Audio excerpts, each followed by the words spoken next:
እንደምን አላችሁ? እኔ አለው እግዚአብሔር ይመስገን ደህና ነኝ። ዛሬም በጠቃሚና በአዲስ ፕሮግራም በድጋሜ ተገናኝተናል።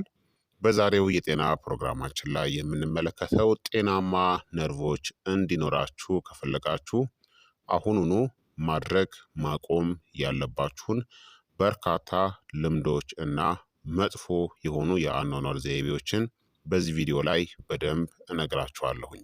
ይህ የጤና ትምህርት ታዲያ ለበርካታ ሰዎች እንዲደርስ ሁላችሁም በቅንነት ላይክና ሼር በማድረግ ሌሎችንም አስተምሩ አሳውቁላለሁኝ። ጥያቄ ካላችሁ ከዚህ ቪዲዮ ጋር በተያያዘ ጥያቄያችሁን በኮመንት ላይ አስፍሩልኝ። በቀጥታ ወደ ጤና ትምህርታችን የማልፍ ይሆናል። ነርቮቻችን ህመምን፣ እንቅስቃሴን፣ ትውስታን፣ መፈጨትን እናም ፈውስን ይቆጣጠራሉ። የነርቫችን ስርዓት ልክ እንደ ሰውነት የኤሌክትሪክ ሽቦ ነው። ነርቮቻችን ሲጎዱ ምልክቶቹ የመደንዘዝ፣ የመውረር፣ የመኮርኮር ስሜት፣ የሚያቃጥል ህመም፣ ድካም፣ ደካማ የሆነ ሚዛንን የመሳት፣ የአእምሮ መደብዘዝ እናም ዝግ ያለ ፈውስ ይከሰታል ማለት ነው። ታዲያ ብዙ የዕለት ተዕለት ልምዶች ሳታውቁት የነርቮቻችን ጤናን በዝምታ ያጠፋሉ። ጠንካራ እናም ጤናማ ነርቮች ታዲያ እንዲኖራችሁ ከፈለጋችሁ ማቆም ያለባችሁ በጣም አደገኛ ልምዶች አሉ። እነዚህም አንደኛ የማያቋርጥ ከፍተኛ የስኳር መጠንን መውሰድ ነው። ስኳር ትልቁ የነርቫችን ገዳይ ነው። ከፍተኛ የደም ስኳር ነርቮችን የሚመግቡ ጥቃቅን የደም ስሮችን ያበላሻል። ይህ የስኳር በሽታ ባልተገኘባቸው ሰዎች ላይ እንኳን የዲያቤቲክ ኒውሮፓቲን ያስከትላል። በነርቮች ላይ የነርቭ መቆጣትን ወይም ደግሞ ኢንፍላሜሽንን ያስከትላል። የኦክስጅን አቅርቦትን ይቀንሳል። ወደ ማቃጠል፣ መውረር እናም መደንዘዝም ያመራል። የነርቭ ጥገናንም ያዘገያል። ታዲያ ይህንን ልማድ አቁሙ። ጣፋጭ መጠጦችን፣ ከረሜላዎችን፣ ነጭ ዳቦ፣ ኬኮች አብዝታችሁ በማንኛውም መጠጥ ውስጥ ስኳርን ከልክ በላይ መጠቀምና ማንኛቸውንም ስኳር የበዛባቸው ምግብና መጠጦችን አስወግዱ። ዘግይተው የሚወሰዱ ማንኛቸውም ጣፋጭ ምግቦችን አስወግዱ። በምትኩ ሙሉ ፍራፍሬዎችን፣ ፋይበር የበዛባቸውን ምግቦችን ምረጡ። እናም የምግብ መጠናችሁን ደግሞ ተቆጣጠሩ። ሁለተኛ ረጅም ሰዓት መቀመጥ ነው።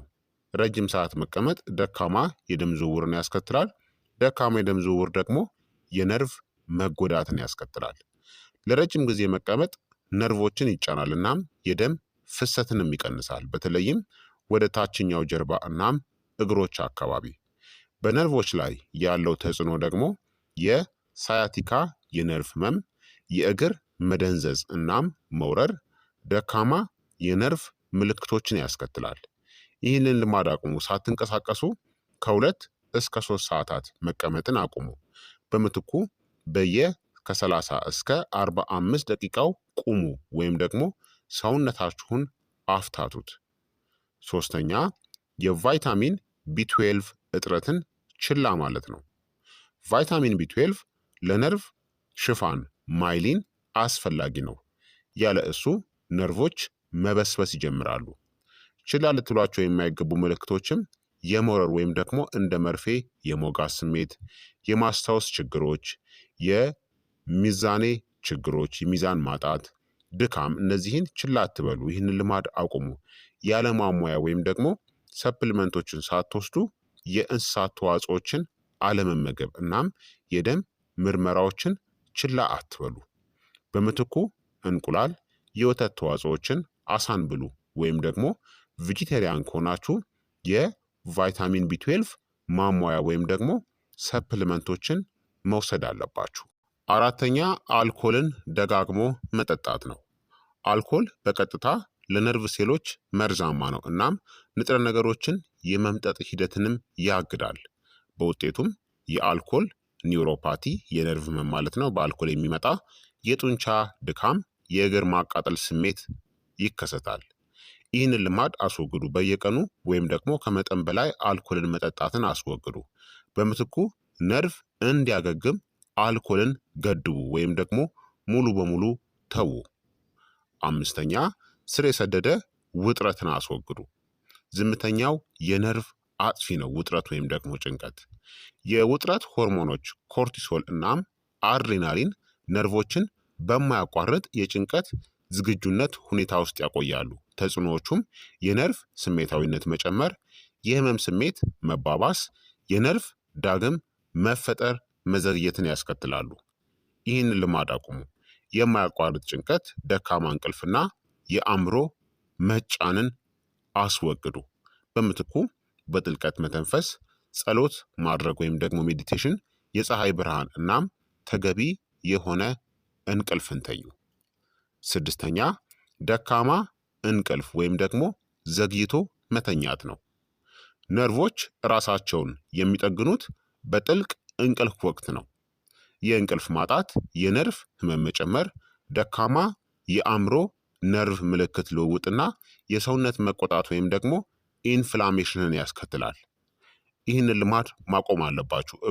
ከእኩለ ሌሊት በኋላ መተኛትን፣ በቀን ከ5 እስከ 6 ሰዓታት ብቻ መተኛትን አስወግዱ። በምትኩ ከ7 እስከ 9 ሰዓታት በየቀኑ ተኙ። እንዲሁም ከምሽቱ 5 ሰዓት በፊት ብትተኙ ተመራጭነት አለው። ሰባተኛ ማጨስ ነው። ማጨስ ወደ ነርቮች የሚሄደውን ኦክስጅንን ያቋርጣል። ኒኮቲን የደም ስሮችን ያጠባል። ይህም ነርቮች ኦክስጅን እንዳያገኙ ያደርጋል። በውጤቱም ፈጣን የነርቭ መበስበስ፣ የዘገየ ፈውስና የኒውሮፓቲ ስጋት መጨመር ይከሰታል። ይህንን ልማድ አቁሙ። ቀላል ማጨስ እንኳን ነርቮቻችሁን እንደሚጎዳ እወቁ። በምትኩ ቀስ በቀስ አቁሙ። የደም ዝውውር ሲሻሻል ነርቮቻችሁ ሊፈወሱ ይችላሉ። ስምንተኛ ጤናማ ስብን ወይም ደግሞ ሄልዚ ፋትን አለመመገብ ነው። ነርቮቻችን በአብዛኛው የተገነቡት ከስብ ህብረ ህዋስ ነው። አነስተኛ ስብ ያላቸው ምግቦች የደረቁ እናም ተሰባሪ ነርቮችን፣ ደካማ የምልክት ማስተላለፍን ያስከትላሉ። ስለዚህ ጤናማ ስብን መመገብ አለባችሁ። ስለዚህ እንደ ለውዝ፣ ጥራጥሬዎች፣ የወይራ ዘይት፣ አቮካዶ እና በኦሜጋ 3 የበለጸጉ ምግቦችን መመገብ ያስፈልጋል። ዘጠነኛ የህመም ማስታገሻዎችን ከመጠን በላይ መጠቀም ነው። የህመም ማስታገሻዎች የነርቭ ህመምን ይደብቃሉ እንጂ የነርቭ ጉዳቱን አይፈውሱም። የረጅም ጊዜ አጠቃቀም የነርቭ ጤና መበላሸት፣ የጉበትና የኩላሊት መወጠርን ያስከትላሉ። ይህንን መጥፎ ልማድ አቁሙ። ያለ ህክምና በየቀኑ የህመም ማስታገሻ መጠቀምን አቁሙ። ነርቮችን ገዳይ ነው። ነርቮችን ብቻ ሳይሆን መላ አስፈላጊ አካላቶቻችሁን ይገለዋል። በምትኩ መንስኤውን አስተካክሉ። የተመጣጠነ ምግብን መመገብ፣ የደም ዝውውርን ማስተካከል እናም የአኗኗር ዘይቤን ማስተካከል ያስፈልጋል። የህመም ማስታገሻ መድኃኒቶችን ዝም ብሎ ከመጠቀም ማለት ነው። አስረኛ የነርቭ ቅድመ ማስጠንቀቂያ ምልክቶችን ችላ ማለት ነው። መውረር ወይም ደግሞ መደንዘዝ፣ የማቃጠል ህመምና ደካማ የመጨበጥ አቅም ወይም ደግሞ ሚዛንን የማጣት ስሜት ከተሰማችሁ እንዲሁም የኤሌክትሪክ ንዝረት ስሜቶች ካሉ ችላ አትበሉ። የመጀመሪያ ደረጃ የነርቭ ጉዳት ከሆነ ሊቀለበስ ወይም ሊድን ይችላል። የዘገየ ጉዳት ግን ዘላቂ ሊሆንባችሁ ይችላል ማለት ነው። ስለዚህ እነዚህን ሁላ መጥፎ ልማዶችን ማስወገድ ያስፈልጋል ማለት ነው። ታዲያ ነርቮቻችን ምን ይወዳሉ? የተረጋጋ የሆነ የደም ስኳር መጠንን፣ ቫይታሚን ቢ12 እና ቫይታሚን ቢ ኮምፕሌክሶችን፣ መደበኛ እንቅስቃሴ ማድረግን፣ ጥራት ያለው እንቅልፍ መተኛትን፣ ጤናማ ስብ፣ የውጥረት ወይም ደግሞ የጭንቀት ቁጥጥርንናም ጥሩ የሆነ የደም ዝውውርን ይፈልጋሉ ማለት ነው። እነዚህን ካገኙ ነርቮቻችን ፍጹም የሆነ ጤናማ ይሆናሉ። እነዚህን ለማድረግ ደግሞ አሁን የነገርኳችሁን መጥፎ ልምዶችን ማስወገድ ያስፈልጋል። በአጠቃላይ የነርቭ መጎዳት በአንድ ጀንበር አይከሰትም፣ በዝምታ ነው የሚከሰተው። እነዚህን መጥፎ ልምዶች ዛሬውኑ አቁሙ። ነርቮቻችሁ ሊፈወሱ ዳግም ሊፈጠሩ እናም ለዘለዓለምም ሊጠብቋችሁ ይችላሉ ማለት ነው። ስለዚህ ክቡራትና ክቡራን ተመልካቾቼ የዛሬው የጤና ትምህርት እንግዲህ ይህንን ይመስል ነበረ። እንደተማራችሁበት ተስፋ አድርጋለሁኝ። ጤናማ ነርቮች እንዲኖራችሁ ከፈለጋችሁ ማስወገድ ያለባችሁን እናም ማድረግ ያለባችሁን በርካታ መፍትሄዎችን ነግሬያችኋለሁኝ። ይህ የጤና ትምህርት ታዲያ ለሌሎችም እንዲደርስ ሌሎችም እንዲማሩበት ሁላችሁም በቅንነት ላይክና ሼር በማድረግ ሌሎችንም አስተምሩ አሳውቁላለሁኝ። ጥያቄ ካላችሁ ከዚህ ቪዲዮ ጋር በተያያዘ ጥያቄያችሁን በኮመንት ላይ አስፍሩልኝ። በቀጣይ የጤና ትምህርት እስከምንገናኝ እኔንም እናንተንም ቸር ያቆየን። መልካም ጊዜ፣ መልካም ቆይታ። ቻው ቻው።